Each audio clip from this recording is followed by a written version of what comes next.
Shalom, pemirsa podcast Terima Kasih Tuhan.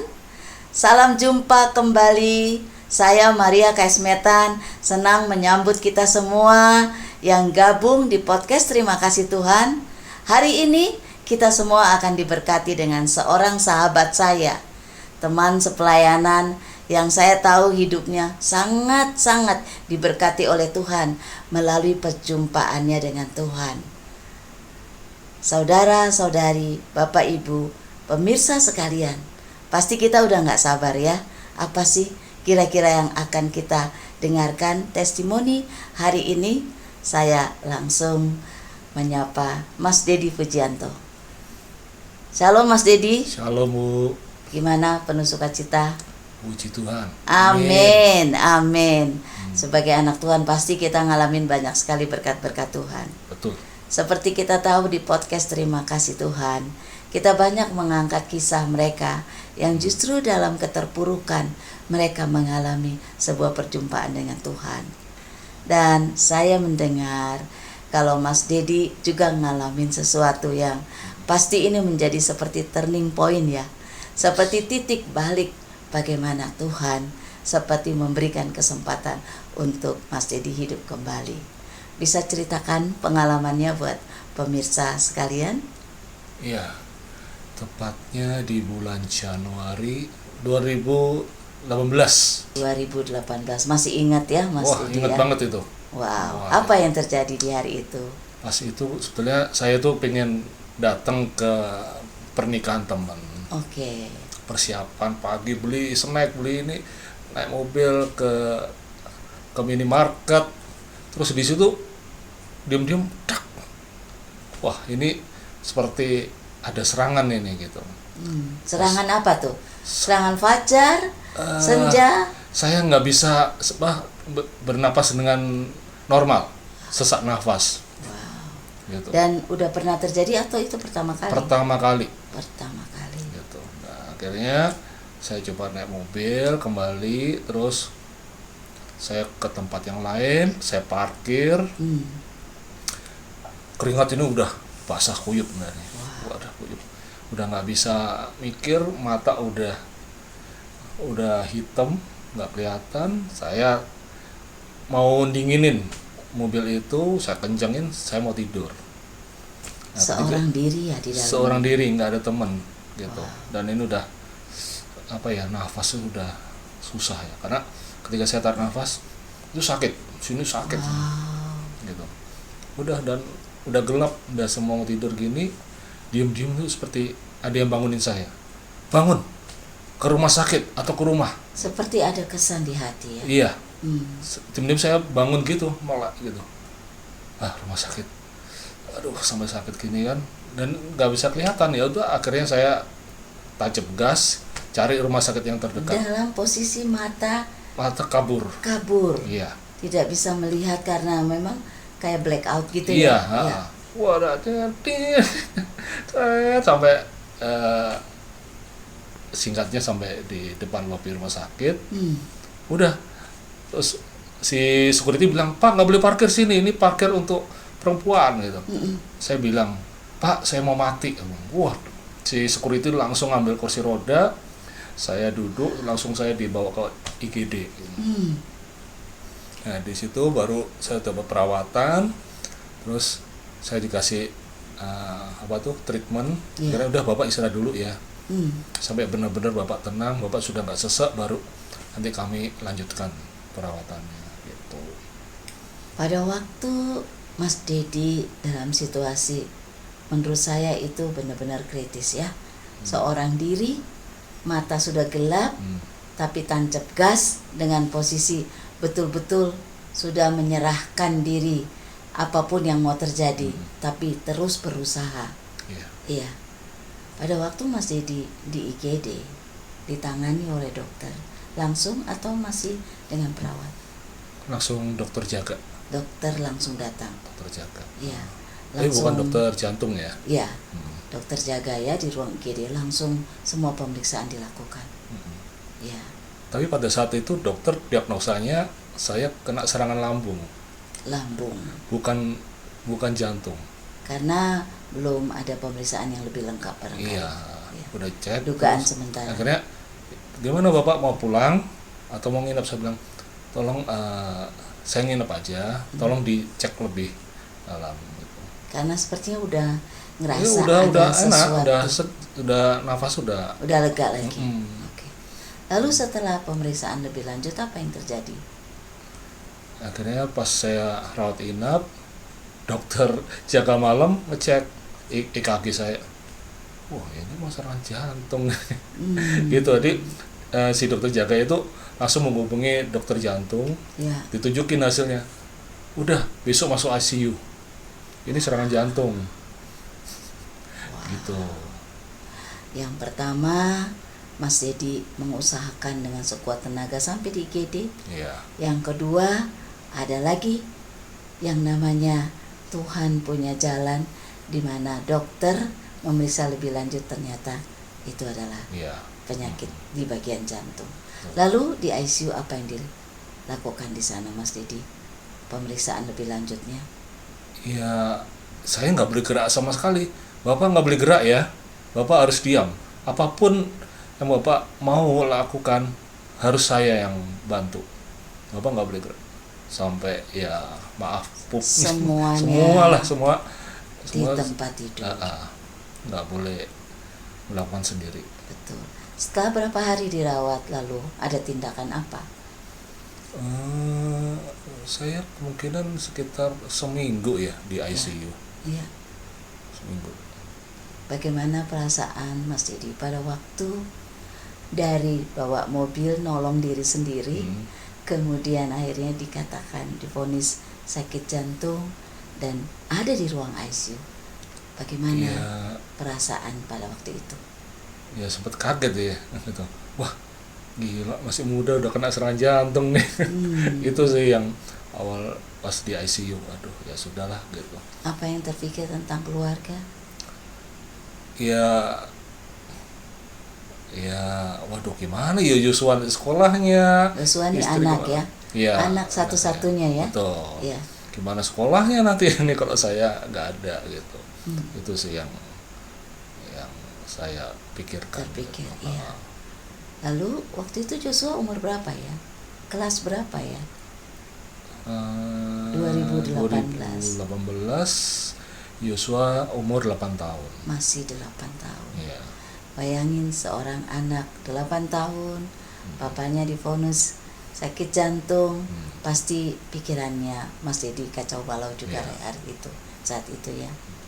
Lalu pemeriksaan demi pemeriksaan dilakukan, akhirnya tindakan apa dilakukan setelah di ICU beberapa hari? Ya akhirnya saya dirujuk ke dokter jantung, terus bilang, Pak harus pasang ring. Wah gitu ya gitu. Harus pasang ring nih. Udah saya kasih rujukan ya ke rumah sakit yang di Jakarta yang terkenal lah, khususnya pusat jantung gitu. Jadi pindah rumah sakit. Pindah rumah sakit dan saya ngurus sendiri ya. Nah, karena sebetulnya om saya juga dokter tapi di Surabaya. Udah kamu ke Surabaya aja. Enggak om, sebelum saya nabrak tembok di Jakarta ini saya tidak akan ke Surabaya, saya akan urus sendiri. Berusaha Gitu. Dan yuk, saya naik Transjakarta naik angkot. Wah. Tapi ya itu puji Tuhan jaga sih gitu. Jadi mengurus semua rujukan, lalu pasti ngantri dan lain sebagainya. Iya, kok BPJS, terus saya ngantri jam 3 pagi. Kan di rumah sakit itu kan ngantri Betul, tiket itu aja itu antri itu, belum masuk ke dokter. Ya. Itu jam 3 pagi baru dibuka loketnya jam 6. Jam 6 pagi. Dan gitu jam 6 antri lagi untuk dokternya. Jadi ya saya urus sendiri, saya tekad gue harus bisa sendiri gitu, dan saya nggak mau ada orang lain yang keganggu. Istri saya bilang udah kamu kerja aja gitu, udah saya bisa kok. Bener ya mas ya, nggak apa-apa saya bisa gitu. Semangat apa sih yang membuat Mas Dedi itu betul-betul benar berusaha untuk mengurus segala sesuatu dan sampai antri pun padahal udah pernah ngalamin serangan jantung? Ya saya merasa karena Tuhan kasih kesempatan kedua nih, yuk manfaatin. Dan saya pengen, ya udah saya pengen sembuh, ingin apa ini yang bisa saya kasih untuk Tuhan gitu. Karena kalau udah mati, aduh kemarin saya belum ngasih apa-apa nih ke Tuhan nih. Tapi inilah, kamu belum selesai tugasmu, ayo selesaikan. Itu yang terbersit sih. Jadi saya semangat untuk, ya saya harus sehat, saya bisa gitu. Tuhan ada kok menuntun saya. Buktinya saya bisa naik angkot, naik ojek sampai ke rumah sakit gitu. Saya nggak kebayang ya pemirsa, saya pernah ngalamin pingsan, pernah. Dan setelah itu, setiap kali ada hal-hal yang membuat saya seperti takut, atau ada di kerumunan banyak orang, atau juga tekanan, kebersit ulang pengalaman pingsan itu. Kalau ini, sebenarnya kematian itu sudah ada di ujung mata, ya. Tapi itu tidak menyurutkan semangat Mas Dedi. Bahkan dia bertemu dengan Tuhan dan menganggap bahwa ini adalah kesempatan hidup yang kedua. Sehingga Mas Dedi sekuat tenaga percaya kalau Tuhan meloloskan aku pada waktu aku membawa mobil sendirian dalam posisi hampir pingsan, mungkin juga sudah sisa-sisa tenaga. Dan dia mempercaya seluruh perjuangannya untuk sampai mengalami operasi, pergi pulang Jakarta. Dia percaya Tuhan juga menyertai. Sebuah iman yang luar biasa loh Mas Dedi. Benar-benar itu sangat menginspirasi saya. Keberanian juga yang luar biasa. Keberanian percaya. Satu cerita lagi. Iya. Ketika proses sebelum operasi itu, ada teman-teman atau orang-orang mengintimidasi saya. Waduh, kalau kamu pakai asuransi pemerintah itu lu lama tuh, 1 tahun lagi baru deh gini. Saya pikir masa sih gitu. Udah saya urus cuma berserang 2 bulan atau 1 bulan tuh saya udah, Bapak mau kapan operasinya gitu. Jadi saya coba, Tuhan pasti tolong kan, maunya kapan. Kalau saya bilang ya kalau memang operasi 1 tahun depan ya sudah, mau gimana gitu, saya ikutin aja gitu. Tapi beda, ternyata Maret akhir bilang udah Bapak nanti bulan April operasi, tindakan pasang ring. Dan saya bilang wow, kata teman-teman ini binasi bahwa setahun, ternyata hanya berapa minggu. Luar biasa. Itu yang saya katakan, wah iya pasti kalau sama Tuhan pasti beda jawabannya itu. Penyertaan Tuhan luar biasa Iya, di kehidupan Mas betul. Edi ya. Setelah Mas Edi mengalami titik balik daripada kehidupan yang Tuhan berikan untuk kedua kali, apa sih yang berubah di dalam kehidupan Mas Edi? Ya salah satunya mindset saya berubah. Iya. Dan untuk menyikapi hidup ini kesempatan kedua ini, ayo manfaatin dengan baik. Apa sih yang bisa kamu berikan kepada Tuhan gitu kan? Apa sih yang sudah kamu lakukan gitu? Iya. Gitu. Dari tadi ada beberapa kali Mas Edi mengucapkan pernyataan, apa sih yang dapat kamu berikan kepada Tuhan, bahwa ini adalah kesempatan. Ya. Kira-kira kalau itu di dalam keluarga Mas Edi sendiri, apa sih yang kira-kira Mas Dedi berubah mindsetnya terhadap keluarga? Ya kan katanya sampai ujung dunia ya, dari Yudea sampai ujung dunia. Oh ya. Jadi saya pikir udah keluarga dulu nih. Iya, melayani keluarga dulu. Jadi apa yang Mas Edi lakukan? Pelayanan di keluarga. Akhirnya, yang belum dilakukan sebelumnya. Iya. Sejak itu Mas Edi mulai berubah. Saya melakukan mesbah keluarga. Mesbah keluarga. Iya. Jadi apa yang dilakukan di mesbah keluarga Mas Edi? Ya kami saling doain. Iya. Juga kalau mau saya ceritakan bahwa anak saya itu punya kebutuhan khusus. Iya. Gitu, yang istilahnya susah fokus lah. Iya. Untuk sesuatu pekerjaan gitu. Apa kata dokter tentang anak Pak Dedi? Anak saya tuh dibilang ADHD. ADHD. Iya, gitu. Tapi sampai istri tuh nangis, aduh Tuhan, kenapa kok seperti engkau titipkan seorang anak seperti gini? Kan saya bilang, udah jangan ini, kita doain aja, yuk. Wow. Gitu. Yuk kita doain. Gitu. Jadi ciri-ciri anak ADHD itu seperti apa ya? Tidak Dan bisa apa sih fokus. sebenarnya ADHD Oh, itu? aduh, istilahnya apa ya? Cuman anak itu tuh kalau diajak bicara susah, Oke. selalu menghindar, terus Ya. fokus itu nggak bisa gitu. Ya. Itu sih yang saya lihat, fokus nggak bisa. Jadi Akhirnya kayak ya udah. dia punya dunianya sendiri. Betul sekali. Oke. Dan waktu Mas Edi tahu diagnosa dokter seperti itu dan istri sempat berpikir kenapa ini terjadi, tapi Mas Edi malah melihatnya kita harus berdoa. Kita harus doa. Iya. Betul. Dan Ya. betul-betul dilakukan Iya, doa namanya dalam doa. keluarga. Saya katakan bahwa Yosua anak yang diberkati, Yosua punya kecerdasan ilahi, Yosua itu saya ucapkan terus. Gitu. Dan apa yang terjadi setelah mesbah doa dilakukan? Gimana hubungan di dalam keluarga? Perubahannya seperti apa? Ya, si Yosua berubah banyak sih ketika dia SMP ya. Iya. Dia bisa memimpin teman-temannya, bahkan punya Wow. kelompok belajar gitu. Terus saya tanya, itu kelompok belajar siapa yang mimpin? Ya aku Pak, gitu. Wow. Pasti sebagai orang tua amazed ya, kagum. Iya. Bagaimana mungkin dia yang tadinya fokus sama dirinya sendiri, sekarang bukan cuma dia bisa fokus tapi bisa Iya. memimpin teman-temannya. Iya. Luar Bahkan biasa. memimpin seperti presentasi di depan. Yang buat saya anak kayak gini nih agak susah ini untuk presentasi. Dia Iya. bisa presentasi dan memang Yosua tuh nggak melaporkan kegiatannya. Yang melaporkan adalah gurunya. Gurunya. Gurunya mau tuh ceklek, ini loh Pak, klik gitu. Wih, kok bisa gitu. Itu yang membuat saya, wow, ini benar nih kuasa doa ini gitu.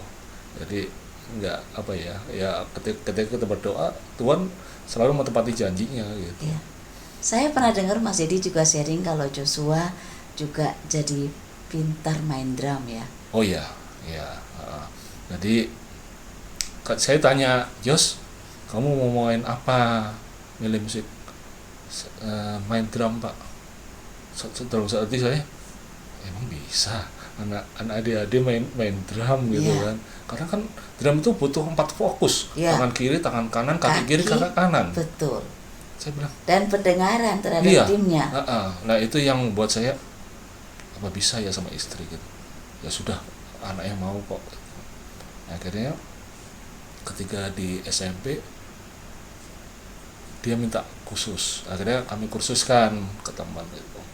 Baru kursus seminggu, terus dia tuh ditanya siapa yang mau melayani chapel. Yosua tuh katakan, Wow. baru seminggu kursus kok. Tapi ya akhirnya di video dia main drum dan bisa ngikutin. Itu yang buat saya, wah Tuhan tuh memang luar Kagum biasa. lagi sama Tuhan. Iya, waduh itu saya kaget sih gitu. Iya, iya. Mas Dedi, ada banyak sekali anugerah Tuhan buat Mas Dedi ya. Dan yang terakhir ini tentang keluarga ya. Iya. Mungkin Mas Dedi melihat kesempatan ini adalah sesuatu yang Mas Dedi mau persembahkan kepada Tuhan. Iya, kira-kira apa yang Mas Dedi mau lakukan ke depannya sebagai tanda ucapan syukur kepada Tuhan?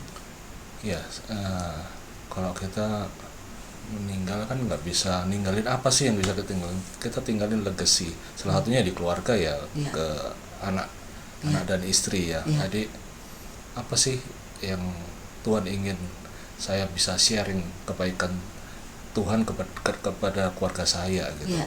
Yaitu yang ingin saya sampaikan. Ayo Yos, gitu. Tuhan tuh baik. Ayo Yos, Tuhan tuh beri kamu kehebatan, Tuhan tuh berikan kamu kebijaksanaan, kecerdasan. Jadi sampai sekarang ketika doa itu berhasil di Yosua, akhirnya sekarang kami berdoa tuh, Tuhan kecerdasan kemudian itu ada pada Bapak, Ibu dan Yosua. Wow. Itu akhirnya ya secara tidak sengaja ya kami kalau ketika menghadapi masalah itu seperti tenang gitu. Amin. Amin. Karena saya yakin Roh Kudus itu mengikuti saya. Amin. Karena Tuhan janji kan, Tuhan itu adalah Immanuel, Allah berserta kita. Jadi kemanapun kita melangkah, Tuhan itu akan tuntun. Dan itu selalu saya bilang ke Yosua, kalau ada masalah, yuk langsung doa, minta ke Tuhan hikmat gitu. Itu sih Bu yang Luar saya biasa. sampaikan ke Yosua. Satu hal lagi Mas Dedi, Mas Edi ini kan dipakai Tuhan melayani di sebuah pelayanan ya. Iya. Dan tadi Mas Edi bilang, aku mau sampai akhir hidupku, aku mau menyelesaikan amanat agung yang dikerjakan oleh pelayanan Mas Dedi. Iya. Kira-kira hal baik apa yang Mas Dedi mau lakukan di pelayanan Mas Dedi sebagai ucapan syukur kepada Tuhan, yang tentunya ini tentu akan jadi berkat juga bagi pelayanan, bagi rekan-rekan, dan juga bagi banyak orang. Iya. Karena hidup ini adalah anugerah dan kesempatan itu tidak bisa datang dua kali. Ketika masih ada kesempatan, ayo berikan yang terbaik buat Tuhan. Mantap sekali.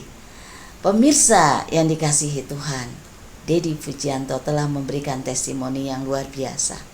Menurut saya bisa melihat bagaimana Tuhan menuntun hidupnya dari sesuatu yang sangat menakutkan. Tetapi dia disertai Tuhan dan dia bertemu dengan Tuhan dalam masa kritisnya. Dan apa yang terjadi dengan keluarganya, mereka mengalami sebuah lonjakan iman yang luar biasa melalui mesbah doa yang dikerjakan setiap hari. Anaknya yang tadinya dikatakan dokter tidak bisa fokus dan pastinya tidak bisa memimpin orang lain, tapi faktanya berkata Tuhan sanggup.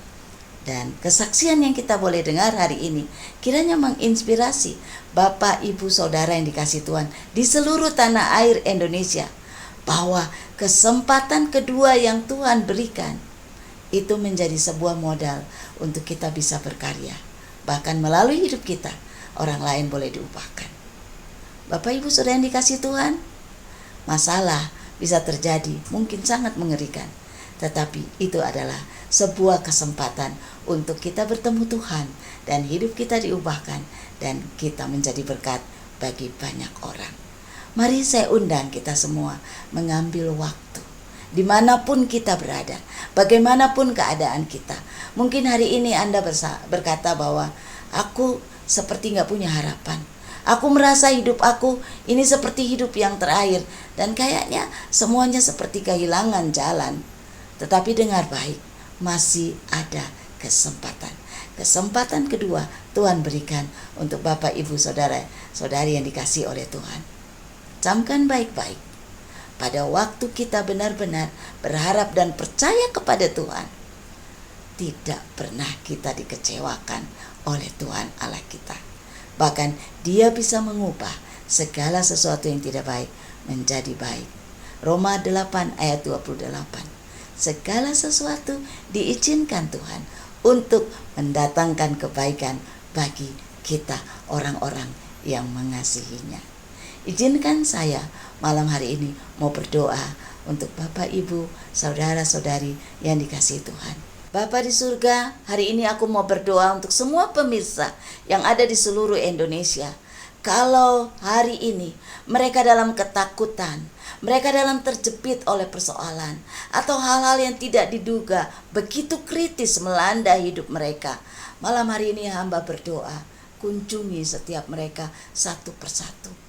Tuhan, Engkau menjamah, memberikan kekuatan. Kalau mujizat terjadi bagi Mas Dedi, Engkau Tuhan yang sama juga akan melakukannya bagi setiap pemirsa. Tuhan Allah yang penuh kasih sedang menaungi para pemirsa sekalian bahwa mujizat dapat terjadi asalkan kita percaya kepadanya. Dia bisa mengubah hal yang kritis menjadi hal di mana Kristus mengambil bagian dan menyelesaikan masalah kita. Hari ini mari serahkan hidup kita kepada Tuhan dan percaya dengan iman Dia tidak pernah meninggalkan kita. Dia setia, Dia Allah yang selalu mengasihi anak-anaknya. Bahkan kalau nyawanya sudah dikasih, apalagi kesembuhan, apalagi berkat jasmani, apalagi keselamatan, apalagi perlindungan. Karena itu pastikan hari ini, mari taruh iman kita kepada Tuhan bahwa Dia sedang memberikan kesempatan kedua untuk kita boleh hidup, untuk kita boleh menjadi berkat. Dan terima berkat Tuhan, kasih, kebaikan, sukacita, damai sejahtera yang melampaui segala akal menyertai Bapak, Ibu, Saudara, Saudari sekalian dimanapun berada. Barang siapa percaya, dia akan menerimanya. Mari sepakat kita katakan amin. Amin. Mas Dedi mungkin mau mengucapkan kepada para pemirsa untuk bisa komen, subscribe, like, dan share video dari podcast Terima Kasih Tuhan. Oke. Like, subscribe, and comment dalam podcast Terima Kasih Tuhan. Dan juga pastinya share ya. Iya. Ke lebih banyak orang, ada banyak orang akan diberkati. Amin. Terima kasih sudah mengikuti podcast Terima Kasih Tuhan. Dan kita percaya setiap persoalan adalah jalan keluar untuk kita diangkat oleh Tuhan dengan lebih tinggi dan bisa menjadi berkat. Sampai jumpa di podcast Terima Kasih Tuhan. Sabtu akan datang jam 9 pagi waktu Indonesia bagian Barat. Tuhan Yesus memberkati.